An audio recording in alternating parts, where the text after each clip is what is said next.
अस्सलाम वालेकुम नाज़रीन, मैं मोहम्मद आदिल ANN न्यूज़ में आपका इस्तकबाल करते हैं। आज हमारे साथ यहाँ मशहूर और मुअर्रफ शख्सियत जनाब शमशाद साहब मेरे साथ यहाँ पर मौजूद है। हम उनका इस्तकबाल करते हैं। आइए कुछ जो हाइड्रा का जो चल रहा है आजकल का माहौल जो चल रहा है उसके ताल्लुक से कुछ मालूमात करते हैं। शमशाद साहब का जो हम बेहद जो है दिल से इस्तकबाल करते हैं। अस्सलाम वालेकुम रहमतुल्लाहि व बरकातहू। शमशाद साहब, ये जो हाइड्रा का जो चल रहा है थोड़े दिन से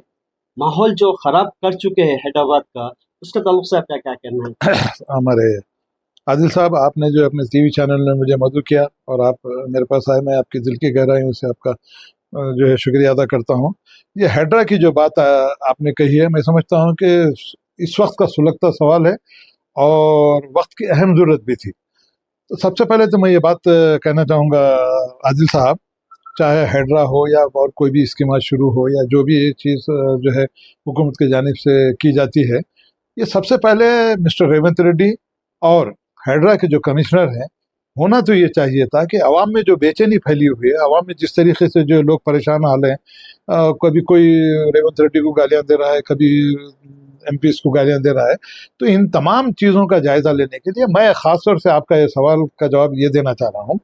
कि किसी भी स्कीम का हैड्रा का मामला यकीनन अगर FTL जोन में बनाए हैं या बफर जोन में बनाए हैं या वो जो है लीगल है या इलीगल है, इन तमाम चीज़ों का जायज़ा लेने के लिए होना तो ये चाहिए था आदिल साहब कि हुकूमत को ये चाहिए था कि पहले एक जायज़ा इजलास जो तमाम शहरियों को बुला के, और काउंसलर हो या MPs हो या मेल हो या फिर जो लोकेलिटी के जो समझदार आवाम है उनको बुला के उनके सामने बात पेश करते हुए कि भाई FTL में मकानात बनाने से हुकूमत को क्या नुकसान हो रहा है, बफर जोन में बनाने से हुकूमत को क्या नुकसान हो रहा है, और ये जो मकान वहाँ ऑलरेडी बन चुके हैं उनको तोड़ने से आवाम का क्या नुकसान हो रहा है। जी साहब, अब जो जैसा कि आप बता रहे हैं कि जो है 20 साल 30 साल पहले जो है इलीगल है बल्कि 30 साल से वहाँ पर एक आदमी मुकामी हो चुका है। उसका जो टैक्स भी पे कर रहा है, उसका जो लाइट का बिल भी पे कर रहा है, उसने लाइट का बिल नल का बिल भी पे कर रहा है। उस दौरान गवर्नमेंट ने आवाम को क्यों होशियार नहीं कर दिया? बिल्कुल, देखिए, ये जो आपका सवाल है, मैं समझता हूँ कि वक्त की अहम ज़रूरत भी थी और आपने दुखती रख पे जो है हुकूमत की दुखती रख पे आपने जो हाथ रखा है, मैं समझता हूँ कि ऐसी बात होनी भी चाहिए। सहाफ़ी जो होता है हमेशा आवाम की तकलीफ हुकूमत तक पहुँचाता है और हुकूमत के इक़दाम आवाम तक पहुँचाता है। सहाफ़त का मतलब ये है कि किसी को जो है गैर ज़रूरी तौर पे उनको ब्लैकमेल करना या हुकूमत को गाली देना या हुकूमत को बदनाम करना नहीं है। मैं भी एक सीनियर सहाफ़ी हूँ और समाजी जहदकार भी हूँ, और जमहूरियत में हर किसी को सवाल करने का भी हक है और हुकूमत को उसको जवाब देने का भी हक यहाँ पर ज़रूर बनता है। अब आपने जो बात की बिल्कुल 100% जो है बिल्कुल सही है। ये हुकूमत को ये सोचना चाहिए था कि सडन महान जो ख्याल रेवंत रेड्डी के दिमाग में आया, चीफ मिनिस्टर तेलंगाना के, कि जो हैड्रा को जो ख़यामा में मिला उसका कमिश्नर बनाया गया। ठीक है, हम हुकूमत के कारोबार में या हुकूमत की जो है एडमिनिस्ट्रेशन में हम दखल देना नहीं चाहते, मगर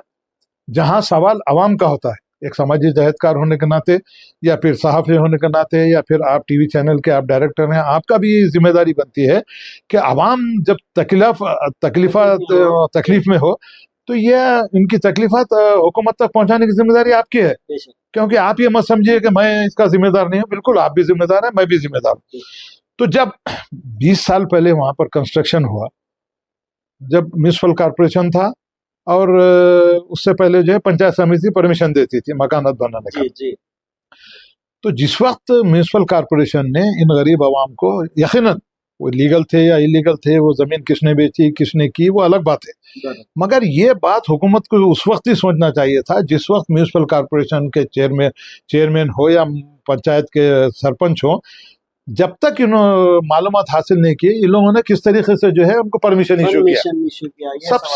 सबसे बड़ा सवाल मैं रेवंत रेड्डी से भी ये सवाल करना चाहूँगा और कमिश्नर हैड्रा से भी ये सवाल करना चाहूँगा। यकीनन आपको एक जिम्मेदारी सौंपी है, मगर जिम्मेदारी सौंपने के अलावा भी उसको कबूल करने की भी जो है सोचना चाहिए था कमिश्नर हैड्रा को, मिस्टर रंगनाथ को, कि भाई मुझे कमिश्नर तो बना दिया गया है, ये जो जितना मामला है ये बड़ा सुलगता हुआ मामला है, आवाम को इसमें तकलीफ हो रही है, तो खैर उसके बारे में नहीं सोचा। मैं आपका जो सवाल है, यकीनन 20 साल पहले जब मकानात बनाए गए थे, फिर आपने उनको परमिशन क्यों दिया,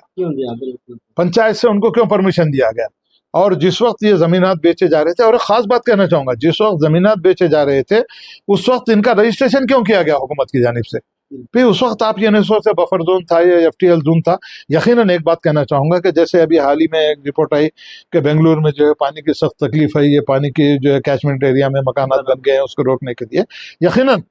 हुकूमत जो इक़दाम कर रही है ये हुकूमत की उनकी अपनी जिम्मेदारी है। मगर आवाम को जब तक अब एतमाद में नहीं लेंगे, जब तक आवाम की जो है परेशानियों को दूर नहीं करेंगे, सडनली ठीक है। अब जैसा कि हाई कोर्ट के जज ने जो है उनसे सवाल किया, कमिश्नर से, रंगनाथ क्या नाम है उनका, उनसे सवाल किया कि भाई सैटरडे और संडे आपको काम करने की क्या जरूरत थी, सैटरडे संडे आपको नोटिस भिजाने की क्या जरूरत थी, और इतने हंगामे तौर पर मकाना तोड़ने की क्या जरूरत थी? जो नोटिस आवाम तक पहुंची है सिर्फ 1-2 दिन का ही फर्क है। नहीं भाई, अब वो जो शॉर्ट नोटिस में आवाम जाएंगी कहाँ पर? नहीं जा नहीं सकती। जिस तरीके से उन्होंने ये बात कही ऑनरेबल जज ने कि भाई हंगामी तौर पे आपको तोड़ने की क्या जरूरत थी यहाँ पर? बेशक भाई अब 20 साल से जब वो लोग वहां रह रहे हैं तो एकदम जो है उनके पास क़यामत सग़रा जो है उनके ऊपर डाल दी गई है। वो परेशान हाल है, अपने बच्चों को, अपने अहलो अहल को लेकर कहा आप फौरन मकान तोड़ देंगे, उनका दूसरा मुतबला इंतजाम भी होना जरूरी है। नो डाउट आपने जो है 2 बेडरूम मकानात उनको अलाट करने का ऐलान किया, मगर आदिल साहब शायद आवाम को भी ये बात नहीं मालूम या गवर्नमेंट के नॉलेज में आई या नहीं आई, भाई ये 2 बेडरूम मकानात तो जो है ये हैड्रा की कार्रवाई से पहले जो है इसकी मना दी गई थी। जो लोग बिलो पॉवर्टी लाइन में है उनको देने के लिए, गरीब आवाम के लिए 2 बेडरूम बनाए गए थे। अब हुकूमत जो है इस बात की जो है वो कर रही है कि हम 2 बेडरूम मकानात दे रहे हैं, तो किसी पे एहसान नहीं कर रहे हैं, हम मकानात दे रहे हैं। हम ये चाहते हैं 20 साल से जो लोग टैक्स आपको अदा करें, अगर मामूली 200 रुपए का भी टैक्स अदा करेंगे तो साल में जो 2400 रुपए उसका जो है लाइट का बिल होता है, नल का बिल होता है। इस तरीके से अगर आप हिसाब देखें तो लाखों में उसका जो है जा रहा है टैक्स का और मुआवजा निकलता है। तो हम ये कहना चाहते हैं। तो आदिल साहब इसमें एक अहम बात मैं कहना चाहूंगा, मैं हुकूमत को क्रिटिसाइज नहीं करना चाहता या आवाम की मैं तायद भी नहीं करना चाहता, आश्वासन नहीं करना चाहता कि हुकूमत जो इक़दाम कर रही है क्या सोच के कर रही है, ये उसका जवाब तो रेवंत रेड्डी देंगे या MPs, MLAs, काउंसलर्स, इन तमाम की जिम्मेदारी यहाँ इसलिए बनती है कि जब आप आवाम ने आपको जिता के आपको जो इख्तियार सौंपा है, तो अब आपकी ये जिम्मेदारी बनती है कि जिन आवाम ने आपको इख्तियार सौंपा है क्या आप उनको तकलीफ पहुंचाएंगे? तकलीफ पहुंचाने के बावजूद भी 20 साल से जो लोग रहे, सडन आप नोटिस देके 2 या 3 दिन की, 8 दिन की, अगर 8 दिन की भी आप नोटिस दिए तो एक 20 साल से रहने वाले को उसका मुतबादिल ढूंढने के लिए भी उसको टाइम मिलेगा। तो हम हुकूमत से ये बात कहना चाहेंगे कि फौरी तौर पर ये जो कार्रवाई, डिमोलिशन की जो कार्रवाई है, जिस तरीके से जज साहब ने जो सवालत की हैं कमिश्नर हैड्रा से, उस जानिब तवज्जो देते हुए मिस्टर रेवंत रेड्डी हो या रेवेन्यू डिपार्टमेंट के जो भी मिनिस्टर है, उनको इस जानिब तवज्जो देते हुए खास तौर से इस बात पर तवज्जो देना जरूरी है कि क्या 8 दिन में, 20 साल से रहने वाले के 8 दिन में जो है मकान, आप 2 बेडरूम का मकान दे रहे हैं, 2 बेडरूम के मकान में कोई फैमिली बड़ी है, 2 बेडरूम का मकान उनको जो है काफी नहीं होगा या होगा, वो अलग बात है। मगर हम हुकूमत से ये जानना चाहेंगे कि जो आवाम 20 साल से थे, जो म्यूनसिपल कॉर्पोरेशन ने जो दिया, फिर रजिस्ट्रार ने क्यों रजिस्ट्री की, जबकि वो इलीगल तरीके पे दिया गया था, रजिस्ट्रार ने रजिस्ट्री क्यों की? तो इन तमाम की जिम्मेदारी म्यूनसिपल कॉर्पोरेशन पे, रजिस्ट्रार ऑफ सोसाइटी पे और जो है पंचायत समिति पे आती है। तो अब हुकूमत को ये चाहिए कि जिन्होंने ये अहकाम जारी किए, मकान बनाने के हो या रजिस्ट्री के हो, सबसे पहला एक्शन उन पे होना चाहिए। जी, और एक सवाल करता हुआ चलूँ आपसे साहब, ये जो कॉर्पोरेटर, MLA, MP जो भी है, अभी तक तो जो है अल्हम्दुलिल्लाह उन्होंने आराम से होते हुए है, अब जिम्मेदारी आ पड़ी है उनके ऊपर, अब ये देखना है कि ये जिम्मेदारी ये लोग क्या करेंगे। देखिए साहब, बड़ा अच्छा सवाल है। MLA हो, MP हो, चाहे किसी पार्टी के, irrespective of party, irrespective of caste, किसी का हमारा कोई ताल्लुक नहीं है। समाजी जहदकार हो या सहाफी हो या इलेक्ट्रॉनिक मीडिया हो, प्रिंट मीडिया हो, ये गैर जानिबदार तौर पर रहते हुए हम हमारा उसूल गैर जानिबदार रहते हुए काम करना है। हमको ना रेवंत रेड्डी को गाली देना है, ना MLA MP को कुछ बात कहना है, मगर जहां सवाल जिम्मेदारी का आता है तो यहाँ पर चाहे एमएलए हो, चाहे एमपी हो, टीआरएस के हो, मजलिस के हो, कांग्रेस के हो, या या आप कोई पार्टी का, कोई कोई पार्टी है, किसी पार्टी के हो। बेशक। अब ये जिम्मेदारी उनकी भी बनती है कि अब जब आप गरीब, ये जिम्मेदारी जिम्मेदारी बनती है कि आपकी आवाज, क्योंकि आपकी आवाज में बहुत ज्यादा ताकत है, बात एमएलए हो, एमपीस हो, या काउंसलर हो, आपकी आवाज में ज्यादा है। आवाम की जो तकालीफ है आपको मिस्टर रेवंत रेड्डी के नाले तक ले जाना जरूरी है। और ये जो डिमोलिशन का जो काम शुरू किया गया है, यकीनन अगर इससे नुकसान हो रहा है तो आवाम तक ये बात पहुंचाना जरूरी है कि भाई आपकी वजह से पानी की तकलीफ होंगी, आपको इस वजह से नुकसान होगा, आपकी वजह से ये होगा। जब तक आप एक जायजा इजलास में लेंगे, जायजा इजलास में लेके आप जो है सडन आप तोड़ देंगे, तो ये हाँ, ये नामुनासिब है। बराबर। मैं भी ये कहना चाह रहा हूँ हमारे संसद सर कि जो है आवाम में कुछ अवेयरनेस नहीं है। घर क्यों तोड़ा जा रहा है, इसकी वजह क्या है? घर, अगर देवेंद्र रेड्डी साहब जो है घर तोड़ रहे हैं किसी का, तो उसकी वजह बताइए ना। बिल्कुल ये तोड़ के क्या बनाया जा रहा है, होना जरूरी क्यों है। तोड़ा जा रहा है? इसकी वजह ने हमारा सडनली आके तोड़ना शुरू कर अब दिया ये तो होता आवाम ही है, परेशान हाँ, है। ये अब होता ही है। अब जैसा गवर्नमेंट की कोई स्कीम आ रही, एक तेलुगु में छोटा सर का जो एक आइडिया आता कि फला स्कीम आप अवेल करो। बराबर। मैं मिस्टर रेवंत रेड्डी से हो या अरबाब मजाज हो, उनसे ये मैं सवाल करना चाहूंगा कि जो आम जो है नाखानदा है, जो पढ़े लिखे नहीं है, जिनको उर्दू भी सही तरह से पढ़ना नहीं आता, एग्जैक्टली। आप तेलुगु पेपर में एक दे दिए या किसी दे दिए, तो फिर उसके लिए जो है समझने के लिए बड़ी मुश्किल होती है। तो आपने जो सवाल किया, रेवंत रेड्डी या जो है हुकूमत हो, सबसे पहले आवाम को एतमाद में लेना बेहद जरूरी था बेशक, बेशक। कि भाई ये हाइड्रा की जानिब से एफटीएल हो या बफर जोन हो, इस पे जो मकानात बनाए जा रहे हैं उसमें हुकूमत का क्या नुकसान हो रहा है और आवाम का क्या नुकसान हो रहा है। बेशक। जब तक, अब और एक चीज क्या है, बाज अवाम जो है बिल्कुल मासूम अवाम है, उनको ये सब चीजों से पता नहीं चलता कि किसके से क्या हो रहा है। तो हुकूमत की ये जिम्मेदारी बनती है कि कोई भी चीज करने से पहले, मकानात तोड़ने से पहले, या बफर जोन हो या एफटीएल हो, उससे क्या नुकसान है, उससे क्या फायदे है, अवाम तक पहुंचाने के बाद, अवाम को एतमाद में लेने के बाद। और सबसे अहम बात कहूंगा, दो बेडरूम का मकान या ये नहीं, हम हुकूमत से ये मुतालबा करते हैं, ये मुतालबा करना शमशाद कादरी का हक है, आदिल साहब का हक है कि भाई उन्होंने अपनी 20 साल मेहनत का पसीने से, खून पसीने से मकान बनाया है। 3 लाख का एक मामूली से 3 लाख का मकान बनाया है, आप जो है 50,000 का मकान दे रहे हैं, ये उनके साथ जस्टिफिकेशन नहीं है। तो I want to tell mister Revanth Reddy, you have to justify with the poor people, those who are suffering after the demolition. जब तक अगर आप इसके ऊपर अगर नजर नहीं डालेंगे, क्योंकि जो आवाम आपको इख्तियार सौंपी है, आज आवाम में जो बेचैनी फैली हुई है। अब बात चीजें ऐसी भी हैं कि भाई सवाल यह है, आवाम से भी एक बात मैं कहना चाहूंगा कि जब हाइड्रा की जानिब से ये बात आई है तो तमाम आवाम से, तमाम जो है समझदार लोग जितने भी है, होना तो ये चाहिए था कि आप 2 महीने से जो बातचीत चल रही थी, जिसका मकान टूटने वाला है, जिसके मकान पे जो रखी हुई है,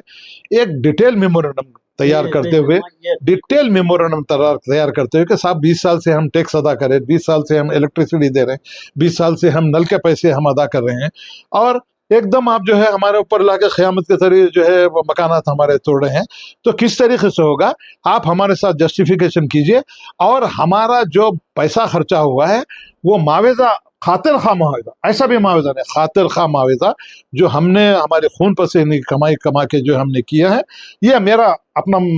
जाती मामला है, क्योंकि एक समाजी दहतकार होने के, एक एसोसिएशन का नेशनल प्रेसिडेंट होने के नाते थे मैं ये बात आवाम से भी कहना चाहूंगा और हुकूमत से भी कहना चाहूंगा कि यहाँ पर जस्टिफिकेशन इज मोस्ट इंपॉर्टेंट। आप इमदाद क्या देंगे क्या नहीं देंगे, मगर 5 लाख रुपए का खर्चा किया है, तो उसी हिसाब से रेवंत रेड्डी हो या रेवेन्यू मिनिस्टर हो, इस जानिब तवज्जो देते हुए आप एक सर्वे कराइए, उनका कितना पैसा खर्चा हुआ, और मकान ढाने के बाद उनको दूसरी जगह जाके जो है फिर नई आबादकारी होने के लिए जो मुश्किलात का सामना करना पड़ेगा, इस जानिब हुकूमत को तवज्जो देना बेहद जरूरी है। वरना जो है आप पानी की तकलीफ, किसकी तकलीफ होंगी, क्या तकलीफ होंगी। अब भी मैं रेवंत रेड्डी से बात करना चाहूंगा, चीफ मिनिस्टर तेलंगाना है, यकीनन कुछ अच्छे काम भी आपने किए हैं, बसों में फ्री सर्विस दी है, सरेंडर आपने गैस का सरेंडर दिया है, इलेक्ट्रिसिटी के जो है पैसे आपने कम किए हैं, इन तमाम चीजों का, मगर हो ये रहा है आपकी ये बेहतर कारकर्दगी ये डिमोलिशन की वजह से बिल्कुल खाक में मिल जा रही है, आपकी बदनामी हो रही है, लोग कोई गाली दे रहे हैं। तो इन तमाम चीजों के सद्देबाब के लिए mister Revanth Reddy, it is your responsibility to come forward and take immediate action and stop the demolition till the, जब तक आवाम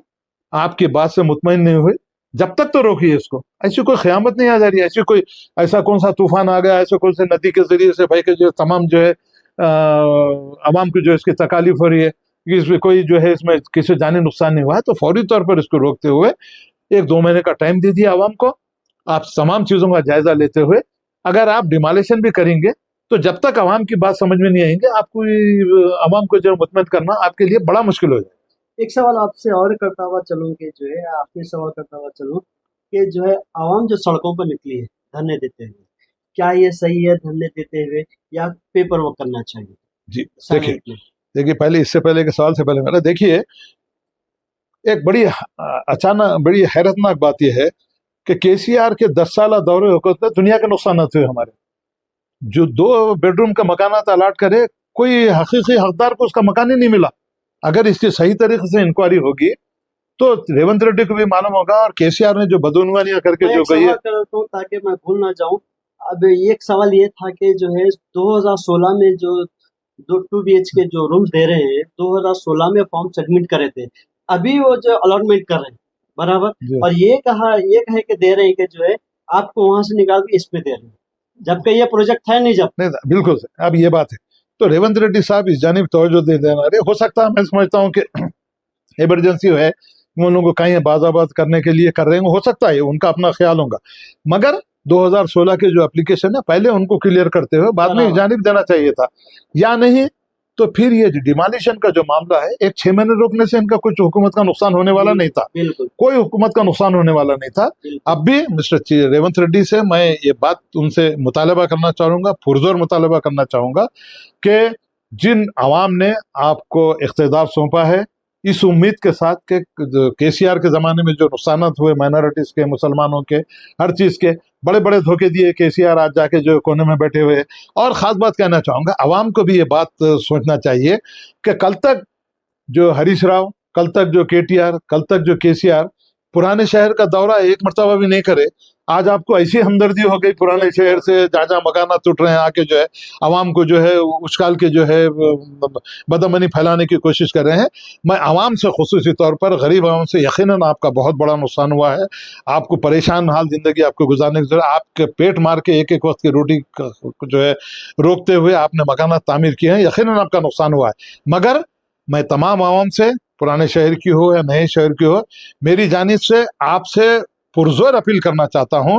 कि ऐसे नामनहाद लीडरों के बातों में मत आइए। आपको अपना फायदा देखने की जरूरत है। आपके जो तकालीफ हैं उन तकालीफ के ऊपर जोर देते हुए राइटिंग में आपके जो तकालीफ हैं, आपको कितना मुआवजा चाहिए, आपको कहाँ क्या चाहिए, अगर आप हुकूमत के सामने पेश करेंगे तो मैं समझता हूं कि आपका इसमें फायदा होने वाला है। अब ये मेंढक की तरह लीडर आके जो उछाल के आपको जो है